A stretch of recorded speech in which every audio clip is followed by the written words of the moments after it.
Welcome to another enlightening episode of SermonPod Ministries, where we delve deep into the heart of Scripture, chapter by chapter, to reveal its timeless truths and transformative power.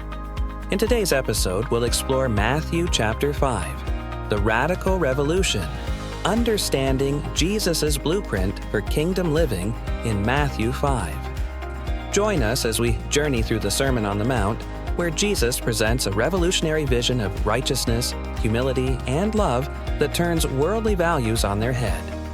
We'll uncover how his teachings, from the Beatitudes to the call to be salt and light, provide a powerful blueprint for living as true citizens of God's kingdom. Discover what it means to embrace a life marked by mercy, purity, and peace, and why Jesus' words remain as relevant today as they were 2,000 years ago. At SermonPod Ministries, our mission is to spread the word and empower churches to grow their impact by converting their sermons into premium quality podcasts, making them accessible to millions across platforms like YouTube, Spotify, Apple Podcasts, Pandora, Amazon Music, and more. If your church seeks to expand its reach, visit SermonPod.com to see how we can help your ministry thrive. And remember, there are 3 ways you can support our mission: by offering generous donations, purchasing Bible verse apparel that speaks faith without words, or exploring how we can assist your church with podcasting.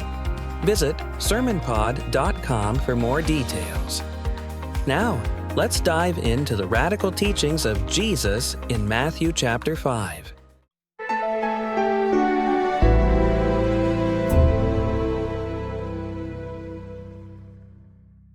Welcome back to SermonPod Ministries. I'm Tom, here with my co-host Sarah. Today we're diving into Matthew chapter 5, a chapter that's not just about rules, but a radical rethinking of how we live our lives. Are you ready, Sarah? Absolutely, Tom. This chapter is packed with powerful teachings that challenge us to rethink our values and actions. The Beatitudes alone are revolutionary. Right. Jesus begins with the Beatitudes, where he declares, "Blessed are the poor in spirit, for theirs is the kingdom of heaven." Matthew 5:3. What do you think this means for us today? It flips our understanding of success upside down. Instead of worldly wealth or status, Jesus highlights humility and dependence on God. It's a reminder that true fulfillment comes from spiritual richness. Exactly. And then he continues with, "Blessed are those who mourn." Matthew 5 verse 4. Mourning is often seen as a weakness, but here it's linked to comfort. How does that resonate with our lives? It suggests that acknowledging our pain and loss can lead to healing. In a culture that often encourages us to suppress emotions, this teaching invites us to embrace vulnerability.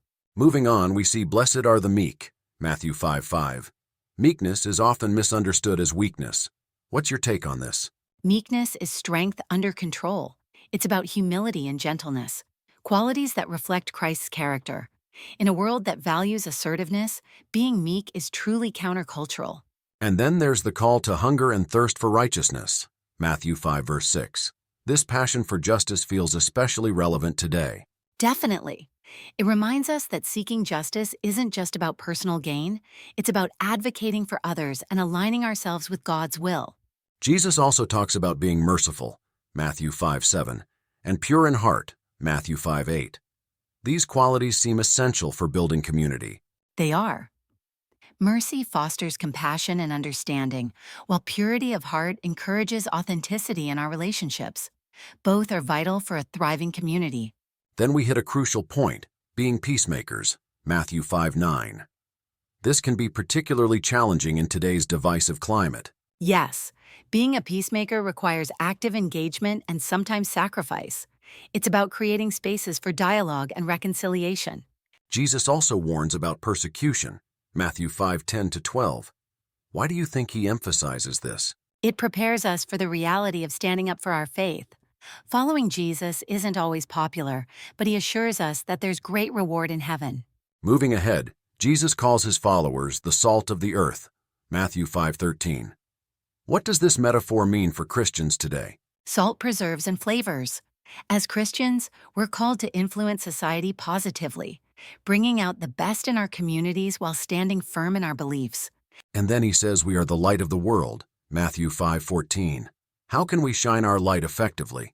by living authentically and doing good works that glorify God. Matthew 5:16.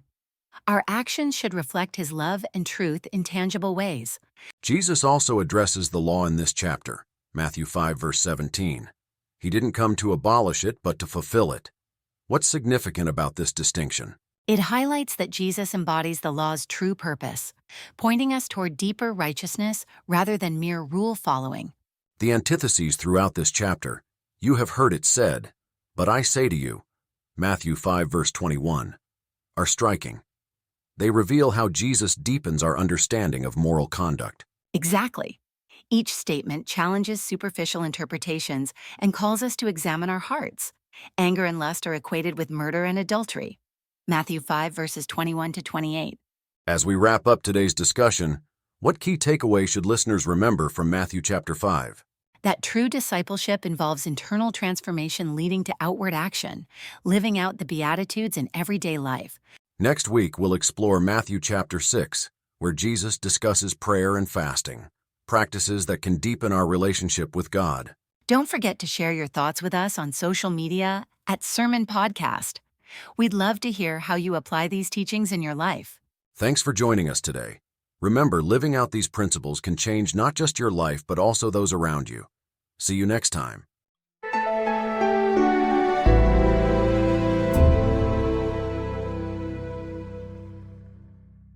What an incredible journey through Matthew chapter 5. From the profound teachings of the Beatitudes to the call to be salt and light, this chapter unveils a radical vision for living out kingdom values.